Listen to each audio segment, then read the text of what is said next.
बहादुरगढ़ का जो विकास होना चाहिए था,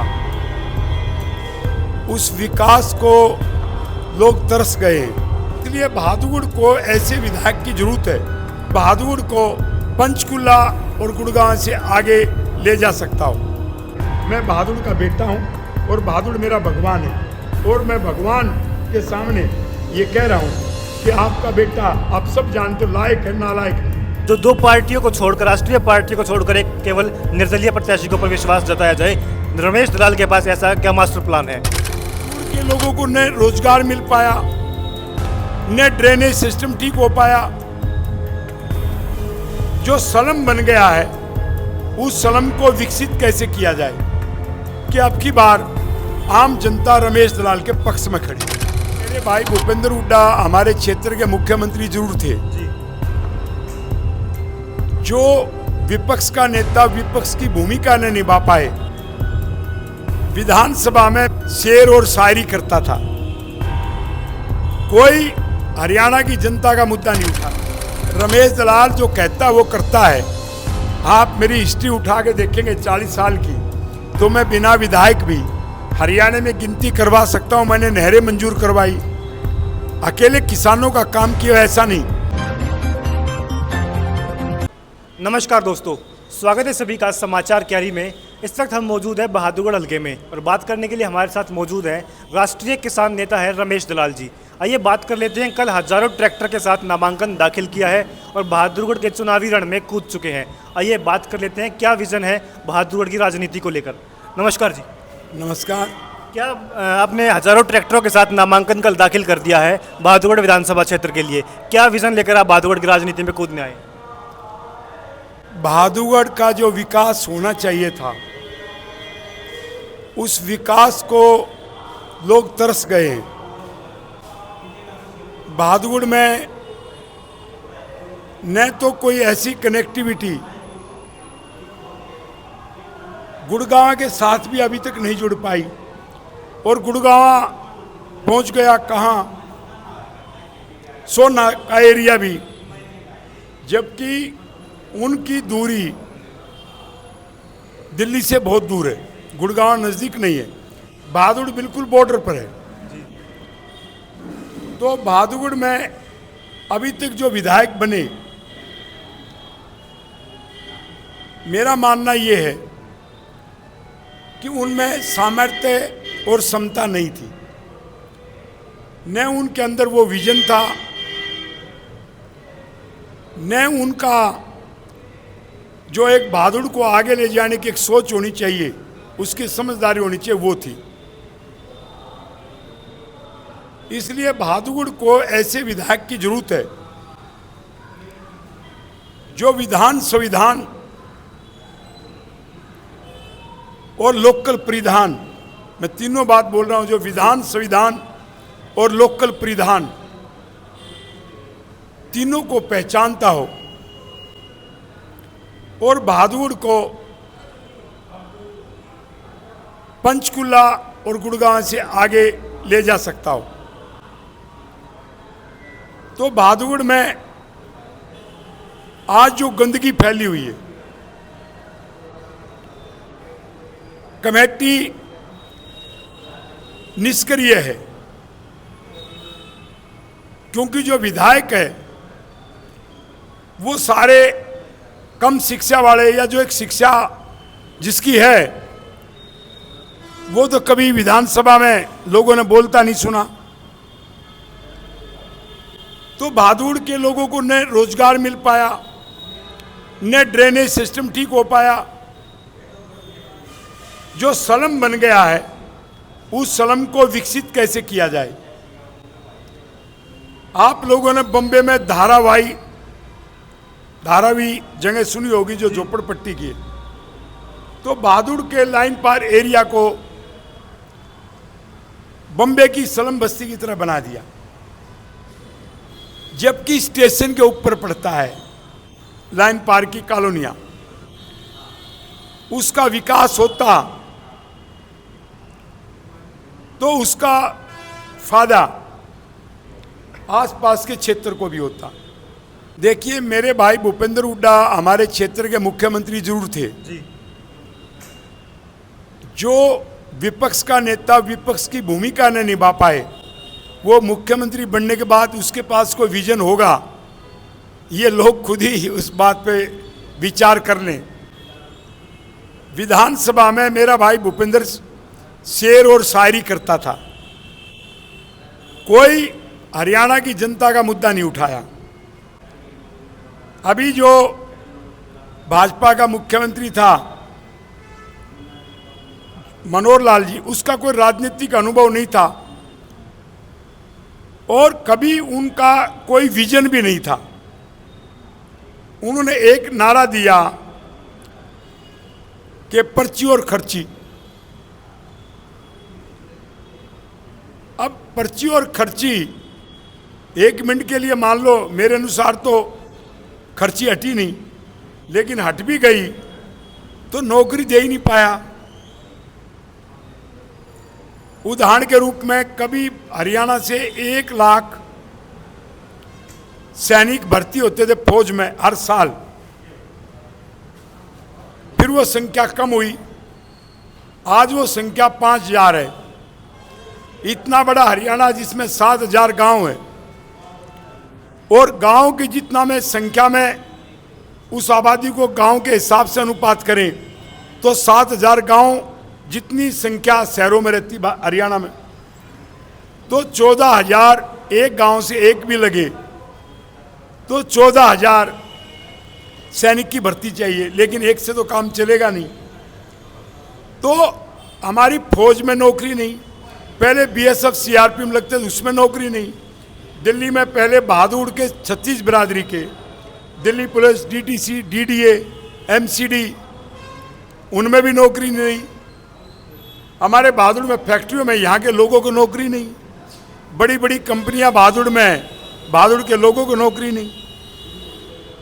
तो मुख्यमंत्री, मेरा मानना जो राष्ट्रीय पार्टी के मुख्यमंत्री हैं वो केंद्रीय नेतृत्व के मार्गदर्शन में काम करते हैं और उगाही करके अपनी पार्टी में चंदा जमा करते हैं। वही काम तो भूपेंद्र हुड्डा ने किया था और वही काम बीजेपी के नेता कर रहे हैं। बहादुरगढ़ जो कभी सबसे अग्रणी था, उदाहरण के रूप में हमारी बहादुर की जो मंडी है वो शीर्ष पे थी आज से 30-35 साल पहले। उसके मुकाबले में कोई भी मंडी हरियाणा की नहीं थी। अनाज मंडी की बात कर रहा हूं। अनाज मंडी तो खत्म हुई। हमारे जो वैश्य समुदाय के जो मंडी में बनिया भाई हैं उनके लिए किसी ने कोई व्यवस्था नहीं की। हमारे एनसीआर में डायमंड मार्केट आनी थी। अभी तक दिल्ली का मुख्यमंत्री जो शीला दीक्षित के टाइम बॉर्डर के नजदीक आ रही थी हरियाणा के, उसने वो भी खत्म कर दी। रमेश दलाल बने तो ऐसे विजन पे काम करे कि हमारे मंडी के एरिया में या कहीं दूसरी जगह डायमंड मार्केट आ जाए तो सूरत जो गुजरात का शहर है वो पूरी दुनिया में इसी मार्केट से प्रसिद्ध है। तो बहादुर को चाहिए डायमंड मार्केट, बहादुर को चाहिए रोजगार जो मैंने बताया। तो हमारे यहाँ जो हब है उसको हब भी बनने नहीं दिया।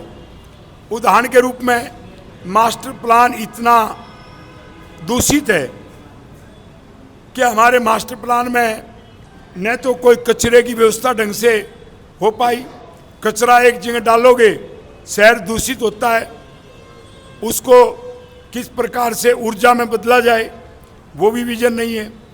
गर्मियों में पानी के लिए लोग बुरी तरह बहादुर में तड़पते हैं और फिर गंदा पानी आता है। सिंचाई के लिए पानी नहीं है गांव में, खेत के लिए बिजली सही समय पे कई बार धोखा देती है। तो हर चीज़ के मामले में बहादुर होना चाहिए था पंचकुला गुड़गांव से आगे, और वो एक सलम है। तो सलम से निकालने के लिए विजन में एक बात नहीं है, मेरे दिमाग में तो सैकड़ों बातें हैं। बहादुर ने मुझे विधायक बनाया तो मैं जो बड़े बड़े हब हैं मैं उनकी बात करूंगा। हमारे शहर में इतने अच्छे लोग हैं, पढ़े लिखे, साधन संपन्न भी है, चाहे उसमें पुरानी अनाज मंडी है या शहर का अंदर का हिस्सा है, जो व्यापारी वर्ग है उनके लिए सीएफ, बड़ी डिस्ट्रीब्यूटरशिप, बड़ी डीलरशिप जो हमारे एरिया में फैक्ट्री वो भी उनके पास नहीं है, वो भी बाहर के लोगों के पास है, तो हमारे व्यापारियों पर क्यों नहीं। तो भादुड़ हर क्षेत्र में पिछड़ा हुआ है।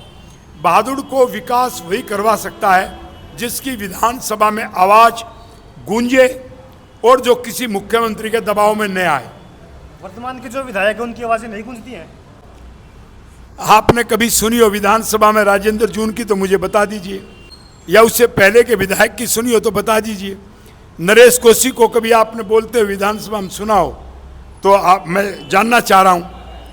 वो उस योग्य थे ही नहीं, मेरे भाई हैं, मैं उनकी बुराई नहीं कर रहा हूं, उनकी सामर्थ्य अपनी जगह थी। लेकिन एक बार रमेश दलाल जैसे उम्मीदवार को अवसर देना चाहिए।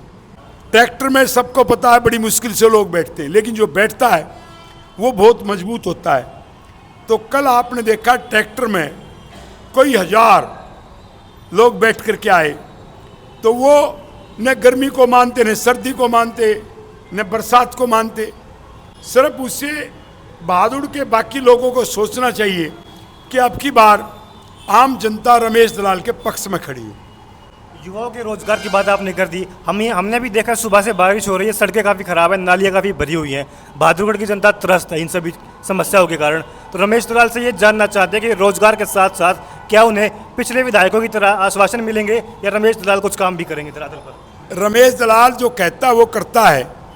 आप मेरी हिस्ट्री उठा के देखेंगे 40 साल की, तो मैं बिना विधायक भी हरियाणा में गिनती करवा सकता हूँ। मैंने नहरें मंजूर करवाई, अकेले किसानों का काम किया ऐसा नहीं। मैंने इसके अतिरिक्त जो पहला आंदोलन किया था हरियाणा में, वो छात्र आंदोलन किया था।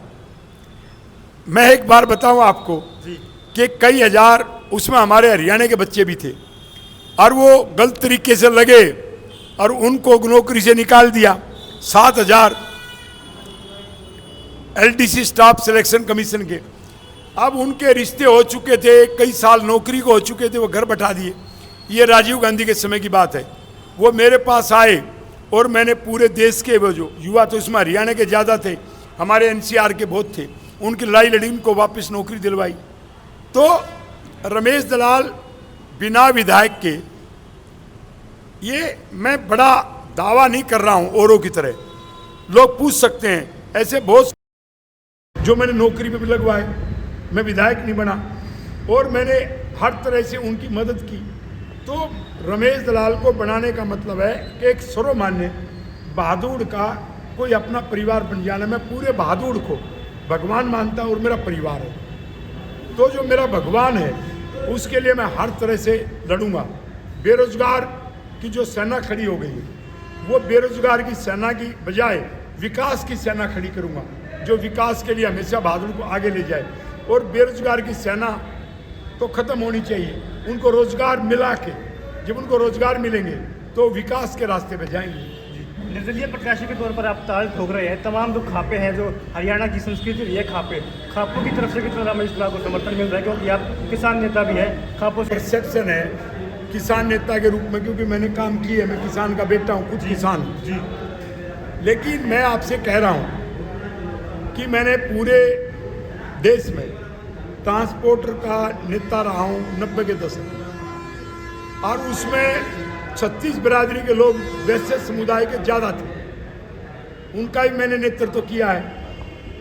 मैंने जब मेरी चलती थी और देश में डोनेशन थी, तो लगभग 7,000 बच्चे डोनेशन हटवा के बहादुर के, उनके दाखिले फ्री में बेंगलोर तक करवाए, चेन्नई तक करवाए, और जो अच्छी अच्छी जगह पर है। तो रमेश दलाल तो शुरू से ही काम करने में यकीन करता हूँ। आश्वासन में तो आश्वासन तो वो बाकी देंगे, मैं आश्वासन नहीं दे रहा हूँ। मैं बहादुर का बेटा हूँ और बहादुर मेरा भगवान है, और मैं भगवान के सामने ये कह रहा हूँ कि आपका बेटा, आप सब जानते हो, लायक है, नालायक नहीं। लगातार समाज के लोगों के बीच में आप रहते हैं, लोगों की समस्याओं को उठाते रहते हैं, दशकों का आपका एक्सपीरियंस भी है। मैं आपसे ये जानना चाहता हूँ कि आप बहादुरगढ़ हल्के में सबसे बड़ा अपना प्रतिद्वंदी किसे मानते हैं चुनाव में? मेरा चुनाव में प्रतिद्वंद्वी है भ्रष्टाचार, परिवारवाद। मेरा इस चुनाव में प्रतिद्वंदी है गुलामी करने वाले उम्मीदवार। वो इसी कैटेगरी में सारे हैं। कोई भ्रष्टाचार में लिप्त है, कोई गुलामी में का प्रतीक है। तो उनसे मुकाबला कहाँ है? मैं नहीं मानता। ये बहादुर का बेटा खड़ा है, वो भी मेरे भाई बहादुर के, लेकिन जिसकी संघर्ष है, तपस्या है, जो बहादुर को भगवान मानता है, उसका कैसे आप ये कहेंगे कि उससे मुकाबले में कांग्रेस पार्टी और बीजेपी दोनों मिलकर भी दोनों नहीं कर पाएंगे। ये आज आपको मैं पहले बता रहा हूं, क्योंकि बहादुर को एक अवसर मिला है। एक गांव के 3 उम्मीदवार है। मैं मानता हूं, सम्मान देता हूं लोहे को, लेकिन एक ही गांव में बार बार वो चीज रहेगी तो शहर भी बहुत बड़ा है, गांव भी है, तो विकास कैसे होगा? जैसे जो बहादुरगढ़ से टाल ठोक चुके हैं, उनका कहना है कि इनका प्रतिद्वंदी जो है वो है बेरोजगारी, वो है भ्रष्टाचार। और इस बार विधानसभा चुनाव में बहादुरगढ़ की जनता बदलाव चाहती है और इनका कहना है कि बदलाव के रूप में रमेश दलाल को देखा जा रहा है, एकमात्र विकल्प देखा जा रहा है। और कल का जो नामांकन था उसने साफ तौर पर यह स्पष्ट कर दिया है कि रमेश दलाल आने वाले विधायक पद की दौड़ में काफ़ी अच्छा रुझान रखते हैं। धन्यवाद। जय हिंद, जय भारत।